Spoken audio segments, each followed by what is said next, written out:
Thank you, Mr President. I rise to speak about the need for a Coorong Field Research Station, particularly with the avian flu and H5N1 and its mutations in particular.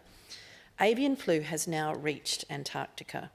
We thought distance could save us, but it is now in Antarctica and distance can no longer protect us.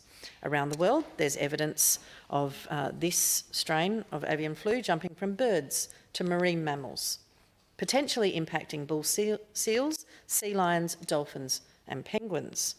We've seen 500,000 wild birds dead in South America, 40% of Peruvian pelicans dead in a matter of months, 30,000 South American sea lions dying, equal to around 10% of that population, and 18,000 southern elephant seals dying as a result of this avian flu. The harsh reality is that for South Australia, our iconic Coorong, recognised around the world for its exceptional beauty, and rightly so, is the most likely point of entry to Australia for the virus, as it is likely to arrive with migratory birds. The exceptional Ramsar listed site, of course, also faces exceptional challenges.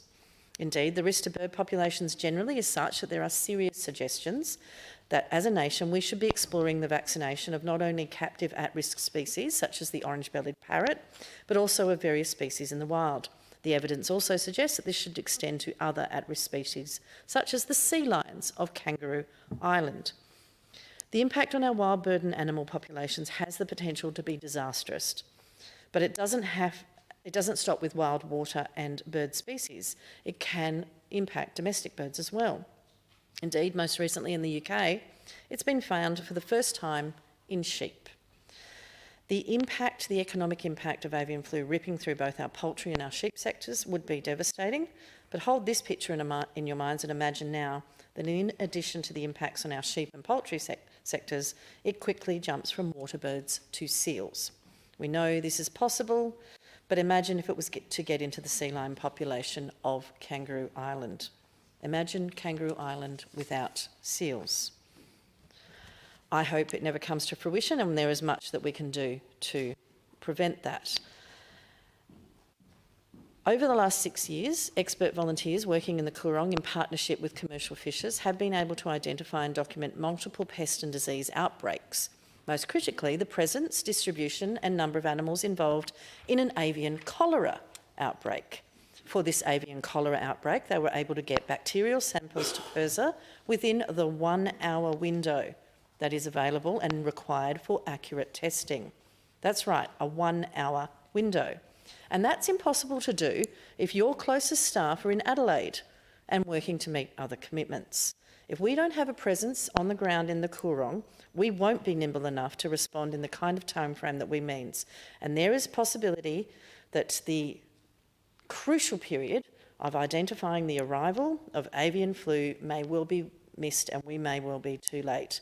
Whilst the Coorong is of critical importance, this issue of course goes beyond the Coorong.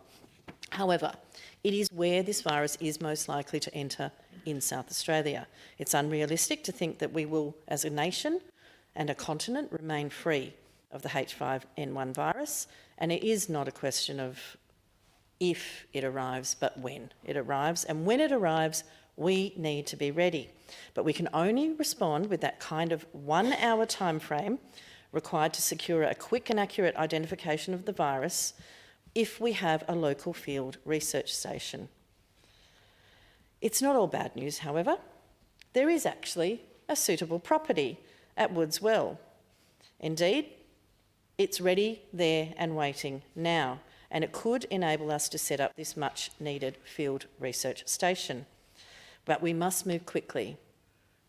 Time is of the essence and much is at stake. Without swift action, it may not, of course, be only birds hit by the avian flu that are dead in the water, but it may well be our tourism industry, our agriculture industry and parts of our livestock industry too.